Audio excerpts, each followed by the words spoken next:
Welcome to the 21-Day Freedom Challenge. At this point, you have officially made it through the first week. Congratulations, awesome.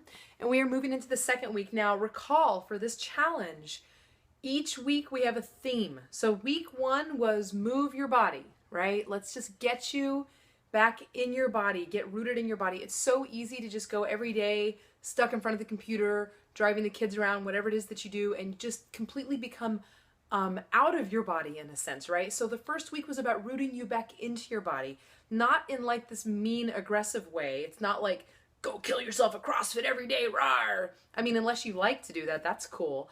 But it was just more about doing anything that's gonna work for you to get you moving, to get you sweating, to get your heart rate up, to make you feel that you're alive in your body. That was week one, okay? Now what we do each week is we just add to it. So I would like to see you guys continue into the second week and keep moving your body. If you've built a strong habit and it's top of mind, I want you to keep it top of mind, okay? And so this week's challenge, so it's something that you're gonna be doing every single day this week, you're adding to, okay? And actually you're gonna be doing it multiple times a day because you eat multiple times a day. We're gonna start talking about what it means to start paying attention to your hunger and your full levels. Are you actually hungry when it's time to eat? And when you are eating, can you pay attention enough to notice when you are full enough, and then notice, can you actually stop eating when you're full enough, okay? Whoa, what a concept. This usually blows people's minds because how many times do we go and we just eat because we're supposed to eat? It's breakfast, lunch, and dinner, we eat. It's time to feed the kids, so I have to feed myself. And you're totally disconnected to your own hunger and full levels, okay? Now, there are times when, especially if you're on blood sugar roller coasters, if your hormones are just totally jacked up, you can get really false information coming from your body. You can actually have like massive hunger pain happening when really your blood sugar is just so low, but you're having some weird blood sugar responses in your body. That's an example, okay? But even then, now's the time to start paying attention to what's going on in your body. So every time that you get ready to eat, your challenge for the whole week is, can you go, wait, am I even hungry? Do I actually need to be eating right now, or am I eating because I feel like I have to or I'm forced to, okay?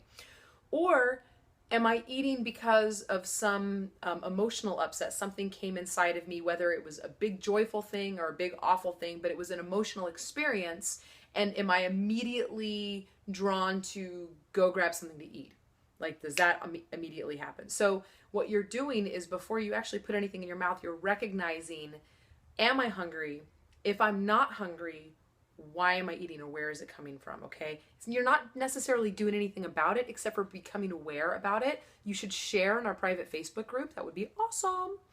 And you should also recognize it inside of yourself, probably journal about it as well, because this is when like we have big breakthroughs just from this process alone. And then the next piece is, when you are eating, can you be aware enough to go, I'm actually done. My body doesn't want anymore. Weird. I guess I'm finished. Can you actually put the fork down? This is a lot of the work that I do in my course on emotional eating with people, because it's so interesting how we start to eat and it's so easy to just go mindless, and the food tastes so good, right? Because we love food so much. And then we keep eating and eating and eating. The next thing we know, like on a scale of 1 to 10, if a 10 is you're totally stuffed and a 1 is you're totally starved, you went from like maybe a 3 or a 4 where you were hungry, you sit down to eat, and now you're like at a 10 or 11 because you're like, oh, I'm just gonna keep hoving it in. And then you don't feel good. It doesn't really serve you, right? It doesn't serve your body, it doesn't serve your goals, it doesn't serve the life that you want to live, because it can numb you out. And what we want you to do is be alive. We don't want you to get numbed out all the time because you're overeating food, right? So that is your challenge for this week. So you're moving your body every day. Let's stick with what we learned in the first week, okay? And now we're on to our second week. So we're gonna pay attention every time that we eat, and realize you're gonna mess up all over the place probably, because this isn't about being perfect. It's about being kind and gentle to yourself as you move through this process, okay? And just know that this is the beginning, okay? When we jump into the Freedom Project, we go a lot deeper into this kind of stuff, because this is where real magic happens for people, okay? Welcome to week 2, baby. I'll see you out there. 21dayfreedomchallenge.com.